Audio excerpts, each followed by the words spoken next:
19h45, la barrière info soir. Monsieur Dam, bonsoir et bienvenue à cette nouvelle session d'information du lundi 10 avril 2023. Le mois béni de Ramadan avance à grands pas. En effet, les jeûneurs vont bientôt finir la deuxième décade pour mieux cerner les différentes décades et leurs bienfaits, suivant les explications de Cheikh Ben Salah. Le mois béni de Ramadan est bénédiction de bout à bout, depuis le premier jour jusqu'à la dernière nuit, et miséricorde et baraka de bout en bout. Mais il est clair que, tel que le Messaïd d'Allah sallallahu alayhi wa sallam a eu à décomposer ce mois, donc cette décomposition se décline ainsi qu'il suit. La première décade, les 10 premiers jours ou les 10 premières nuits, le Messaïd d'Allah sallallahu alayhi wa sallam dit que c'est rahma, miséricorde d'Allah, pour celle-là et ceux-là qui, avant ce mois, étaient déjà dans l'obéissance due à Allah, dans l'accomplissement de la religion selon les normes prévues par le Coran et la Sunna, miséricorde. Deuxième décade, eh bien, pardon des péchés. Pour qui? Pour celle-là et ceux-là, selon les ulémas, qui dans la Ummah de Muhammad sallallahu alayhi wa sallam étaient déjà sur la voie d'Allah avant le Ramadan, mais qui ont commis des péchés. Allah, dans sa miséricorde infinie, donc sont concernés, Allah fait passer les péchés. Troisième décade, Itqun minan nar, c'est la crème de la crème. C'est le meilleur du mois. Dernière décade, Itqun minan nar, affranchissement de l'enfer pour celle-là et ceux-là qui, dans la Ummah de Muhammad sallallahu alayhi wa sallam, sont destinés à l'enfer, tout simplement. Il n'y a pas un autre mot pour le dire. Pendant cette dernière décade, quand ils reviennent vers Allah repentant, Allah passe l'éponge et leur délivre des tickets pour le paradis. Le 24e anniversaire de l'assassinat du président Baré Menassara a fait l'objet de commémoration hier après-midi à travers une conférence de presse par le réseau panafricain pour la paix, la démocratie et le développement REPAD. C'était à son siège en présence d'un public venu nombreux. Le compte-rendu, c'est avec Boubacar Ibrahim et Nasser Seydou. Deux thématiques ont fait l'objet de développement à travers la présente conférence de presse, commémorant ainsi le 24e anniversaire de l'assassinat du président Barry. Et il s'agit pour le réseau panafricain pour la paix, la démocratie et le développement REPAD, porteur de la dite conférence, de dire à la jeune génération qui était le président Barry. Pour nous, Ibrahim Menassara, c'est un patriote, c'est un panafricain. Donc, ce qui est recherché dans la commémoration de l'assassinat, premièrement, c'est de faire en sorte que les idéaux et la vision d'Ibrahim qu'il a voulu pour ces pays-là, qu'on puisse le rappeler aux citoyens, à la jeunesse plus particulièrement. Deuxième, c'est pour faire comprendre que même si les gens ont pensé qu'ils ont assassiné Baré, ils n'ont pas assassiné ses idéaux, ils n'ont pas assassiné sa vision. Et Ibrahim Baré reste le seul président pour nous les jeunes, très proche des jeunes, qui prenait son véhicule et circulait librement dans la ville de Niamey. Et l'autre aspect pour lequel chaque année on essaie de faire la commémoration, c'est pour qu'il y ait justice.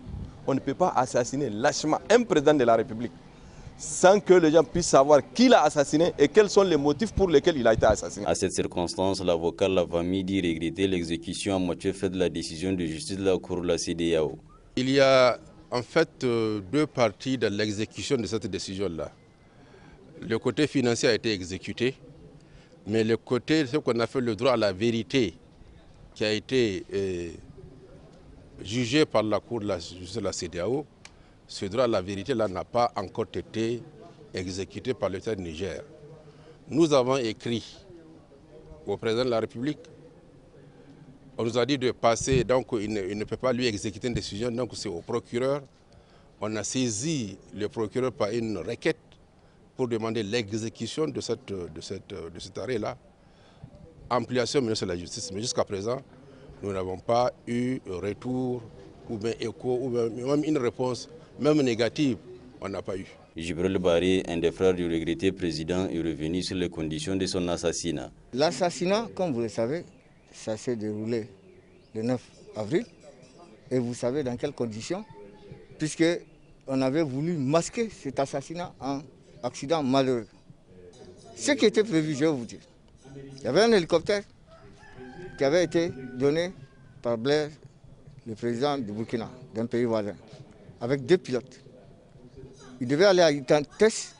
Le scénario qui était prévu, c'est qu'arrivé à Inates, au moment de la descente de l'avion, il y a une roquette, il y a un militaire qui était préposé pour tirer une roquette. Et les gens vont sortir leur mouchard pour pleurer. Et puis, voilà, le président est parti. Bon, qu'est-ce qu'on fait? Voilà. Mais sans changer la constitution. Donc, ça n'a pas marché parce que le président était au courant, je vous ai dit. Il a appelé, en présence de Souley Abdoulaye, qui était son ministre de l'Intérieur, dans son bureau, il a appelé 2 officiers. Je peux vous donner leur nom, c'est Abdoulaye Moukela, qui était l'adjoint de Wanké et Wanké lui-même. Il leur a dit, écoutez, je suis au courant de ce que vous voulez faire. Mais il a dit qu'il va partir. Advienne ce que pourra. À noter enfin qu'en plus de Djibril Baré, ils étaient nombreux les proches membres de la famille à avoir participé à cette conférence organisée à la mémoire du président Baré. La commune rurale de Sakwara dans la région de Tillabéri dispose désormais d'un magasin de conservation et de orientage d'oignons dont le lancement est intervenu le 8 avril dernier. Ce magasin est gracieusement offert aux producteurs de la zone par la Chambre régionale d'agriculture de Tillabéri en collaboration avec le BIT. Le résumé avec Adam Soumana sur les images de notre correspondant Jibo Nuhu depuis Tillabéri. Booster l'économie de la commune rurale de Sakwara et au-delà celle de toute la région de Tillabéri, tel est entre autres soucis ayant guidé la Chambre régionale de l'agriculture de la région du fleuve à mettre à la disposition de la dite commune cet important joyau. Un joyau qui permettra aux producteurs de mieux conserver l'oignon pour en tirer le maximum de profit. L'OIT et l'UNHCR ont mis en œuvre dans la région de Tillabéri, dans le département d'Ayoru et le long du fleuve Niger, le projet d'appui à l'autonomisation économique des réfugiés et des communautés d'accueil qui intervient dans 3 champs de valeur, notamment la pisciculture, la gestion durable des déchets et l'oignon. Pour ce qui est de l'oignon, l'objectif était de renforcer les capacités des communautés locales et des réfugiés sur tout le long des maillons de la chaîne de valeur oignon et aussi mettre en œuvre le warrantage et les possibilités de transformation d'oignons. Aujourd'hui, avec cet appui, du BIT, environ 120 tonnes d'oignons seront sécurisés cette année et créeront sans doute des revenus monétaires d'ordre de 36 millions de bénéfices aux producteurs et productrices de la région. C'est pour dire combien de fois le warrantage est bénéfique aux producteurs et leur permet des grands avantages. Abondant dans le même sens, le représentant du premier responsable politique de la région n'a pas manqué de saluer l'ensemble des partenaires qui ont contribué dans l'aboutissement de ce projet. Le warrantage est un principe de commercialisation des produits agricoles à un moment où ces derniers ont une plus grande valeur marchande sur le marché, c'est-à-dire au moment où c'est bénéfique aux producteurs. Et pour cela, il faut avoir des moyens de conservation et de stockage, une institution de microfinance qui soit capable de financer les producteurs pendant la récolte afin qu'ils ne bradent pas leur production. Alors, ce système de warrantage est un système de commercialisation qui permet aux producteurs d'accroître très rapidement les revenus monétaires et par conséquent leur autonomisation économique. Ainsi, grâce à ce magasin de conservation, les producteurs d'oignons de Sakwara ne craignent plus la mévente de leur production ou autres aléas climatiques et savent que leur oignon sera bien à l'abri jusqu'au moment opportun.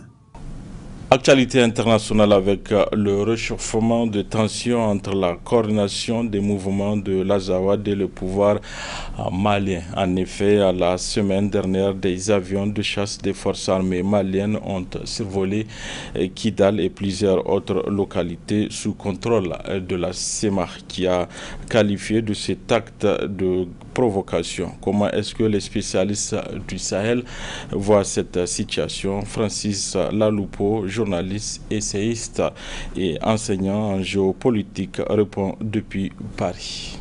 Cet événement montre le degré de tension auquel on assiste aujourd'hui entre les groupes armés signataires de l'accord d'Alger et les autorités de Bamako. Alors, il faut remonter évidemment aux accords, à l'accord d'Alger qui a été signé en 2015. Ce qu'on constate, c'est que cet accord qui avait gelé les hostilités entre les groupes des armées du Nord et les autorités de Bamako, eh bien, cet accord finalement a été accompagné d'un renforcement de l'autonomie de ces groupes armés du Nord, qui a renforcé position, qui d'une certaine manière s'est installé à Kidal comme une autorité de fait, en mesure d'installer un tribunal islamique dans la ville, dans la région, en mesure également de signer des autorisations pour des travaux dans les zones aurifères, et un certain nombre d'actes comme ça qui sont posés, qui sont des administratifs. Donc de cette façon, on a assisté depuis 8 ans, depuis la signature de cet accord d'Alger, à un recul de l'autorité de l'État. Or, il était question, je dis que cet accord permette justement à l'État de restaurer l'intégrité territoriale du Mali, surtout de restaurer un État unitaire et indivisible. Ce n'est pas le cas aujourd'hui, et les événements auxquels on a assisté le 5 avril dernier, cela montre qu'on arrive aujourd'hui à une réalité qu'il faut bien constater, c'est que cet accord d'Alger est quasiment caduc, même si la médiation internationale s'active à remettre en ordre cet accord. Et, il faut dire que d'un côté, on en est arrivé à une situation assez extraordinaire où les groupes armés reprochent désormais à l'État malien son incapacité à combattre les groupes terroristes, et dans le même temps, les autorités de Bamako se tournent vers les médiateurs pour se plaindre en fait du comportement des groupes armés qui, selon elles, sont en train de remettre en cause le terrain aboutissant de cet accord d'Alger.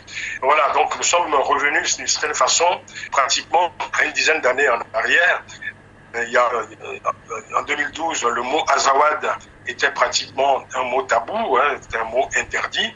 Aujourd'hui, on nous annonce par communiqué que les groupes armés célèbrent leur indépendance de l'Azawad à Kidal, c'était le 6 avril dernier, et cela ne choque plus pratiquement personne. Donc nous sommes là, je dirais, dans une partition des faits du Mali, c'est-à-dire à tout le moins à un recul patent de l'autorité de l'État. C'est comme si on était revenu finalement à la case départ. Vous parlez de la communauté internationale, justement, la MINUSMA a pris les dossiers en main en faisant de nouvelles propositions à l'appréciation des autorités maliennes et de CEMA, notamment relativement à l'accord d'Alger. On attend la réaction des autorités du côté du Mali. Pensez-vous que les autorités maliennes vont accepter cette proposition? La seule question qui se pose, c'est comment l'État central, le pouvoir central du Mali, peut, se comporter comme l'autorité suprême en mesure d'étendre son autorité sur l'ensemble du territoire malien. Les groupes armés n'ont jamais été désarmés en tant que tels. Donc nous avons toujours eu en face, deux forces belligérantes qui ont gelé nos hostilités. Et aujourd'hui, du fait de la dégradation de la situation sécuritaire dans le pays, nous voyons finalement une sorte de repositionnement des hostilités. Je pense que pour répondre à votre question plus clairement, on est finalement rentré dans une nouvelle phase de négociation qui rend effectivement l'accord d'Alger quasiment caduc. Et la question est de savoir comment aujourd'hui on peut remettre autour d'une table deux forces, deux positions belligérantes qui se reprochent mutuellement l'explosion, ou en tout cas la caducité de l'Alger. Voilà, monsieur Dama, c'est tout pour ce 19h45 de la télévision Labari. Merci à vous de l'avoir suivi. Au revoir.